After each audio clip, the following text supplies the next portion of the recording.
there was something that was said by this guy, Zohran Mamdani, about his aunt, or in some places it's aunt, that after 9/11, she didn't feel safe. She didn't feel safe going in the subway with her hijab. Because, you see, the people in New York City are bigots and racists.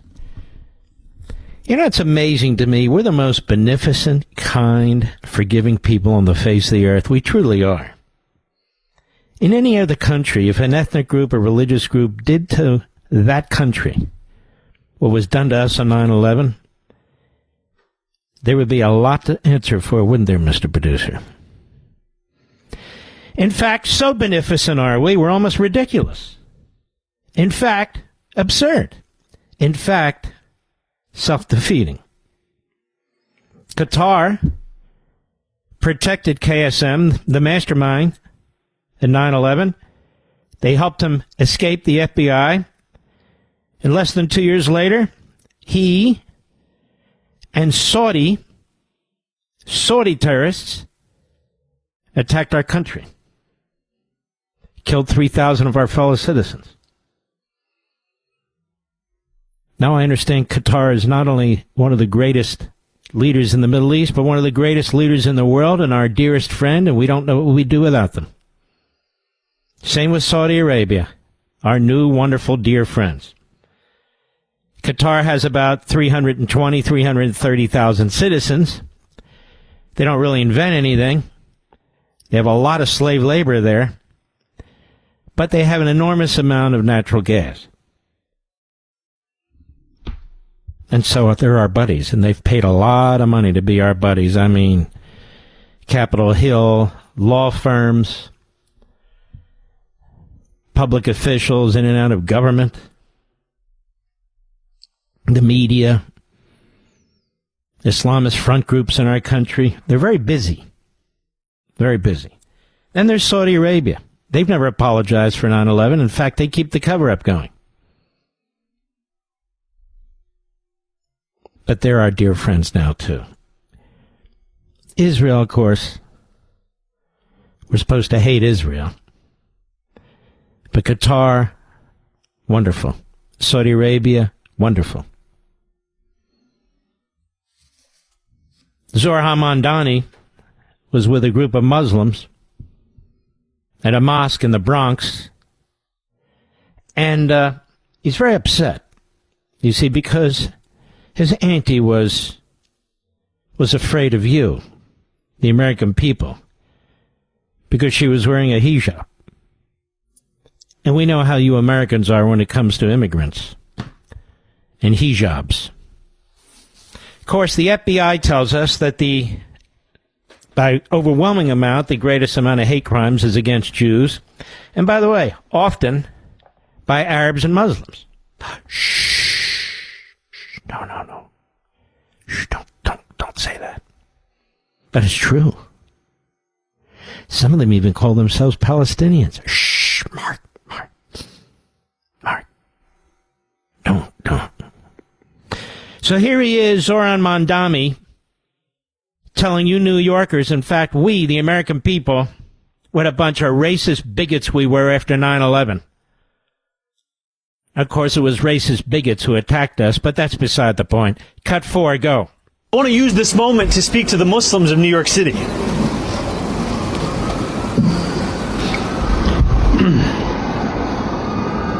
Spit it out. I want to speak to the memory of my aunt,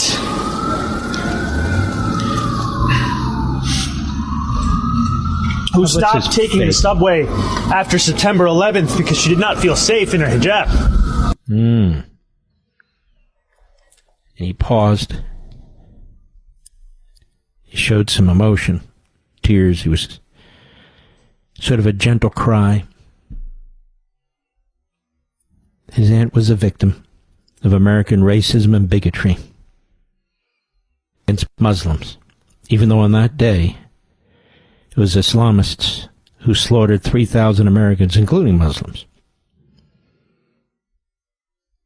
But there's a little problem with this story, America. In fact, there's a big problem with this story. Ayal Jacobi, who does a wonderful job posting information. Zohran Mamdani's aunt did not stop taking the subway after 9/11. She never took it in the first place. She lived in Tanzania.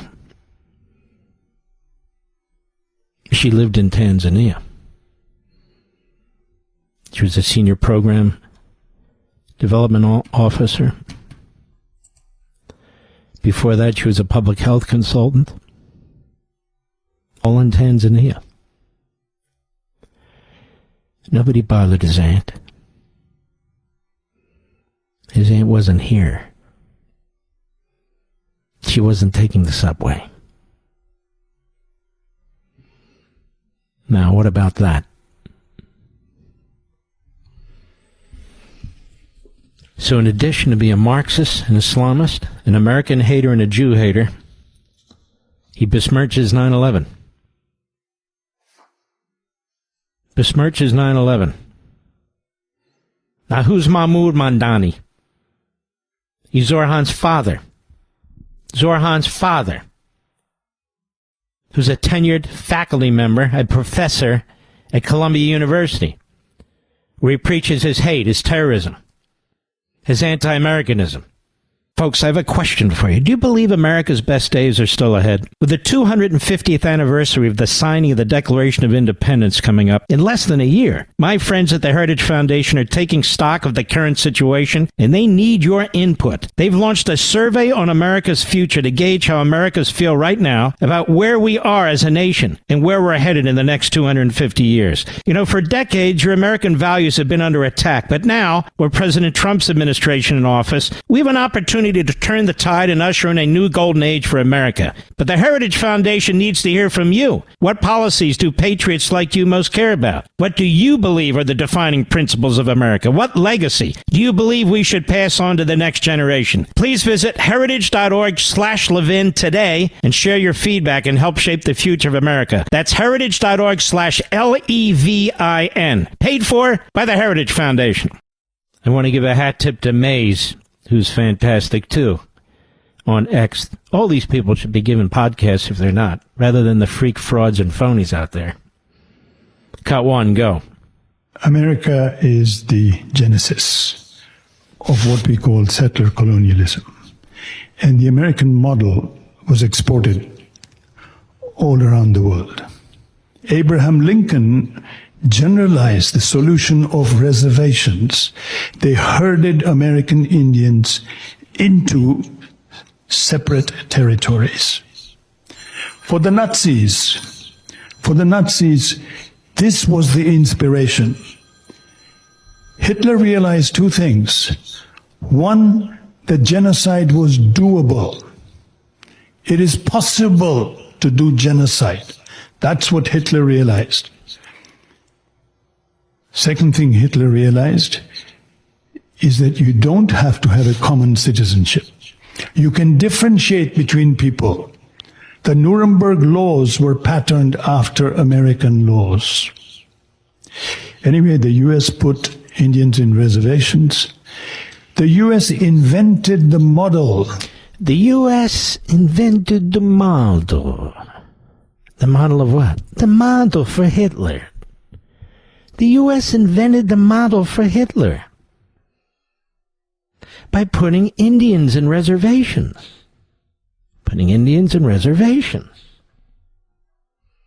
And so Hitler got the idea that we could put Jews in concentration camps, exterminate them.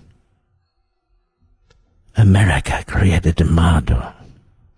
This is what he's teaching young people who don't know now north from south or east from west. This is what he's teaching them. To hate America. Hate America. Hate it. Because you see, but for America, there wouldn't have been a Hitler. There wouldn't have been concentration camps. Because America was the genesis, he says, of what we call settler colonialism. Now, ladies and gentlemen, if you read American Marxism, you know that this is the position of the Islamists and the Marxists. America is responsible for fascism, for Hitler, for colonialism and imperialism. America is the genesis of racism and bigotry. White Europeans who settled the North American continent laid siege to Central and South America, took the land away from the original inhabitants. That's why there can be nothing like illegal immigration. The illegals are the white Europeans. This is what he and other Marxists and Islamists are teaching throughout academia. This is Mahmoud Mamdani, Zohran's father, 3 years ago, and his mother, who's funded by Qatar, our greatest friend, one of the greatest countries in history, led by some of the greatest leaders in history, Mr. Producer. Did you know this? Who've never been asked about 9/11, who've never been asked about KSM, who've never been asked about their role. Meanwhile, the royal family and some of their inbred relatives praise Hamas to this day. They funded Hamas $1.8 billion. Not a word. Billions and billions poured into our colleges and universities to promote Marxism and Islamism. You sold in the streets to poison our young people. Not a word. I hear Israel has a PR problem. The PR problem is Qatar. It's buying podcasters. It's buying lobbyists. It's buying politicians.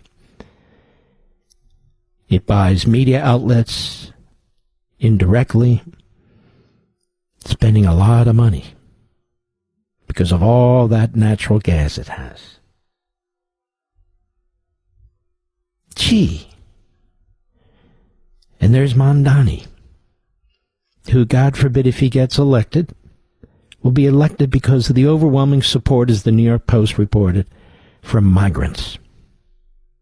Wow.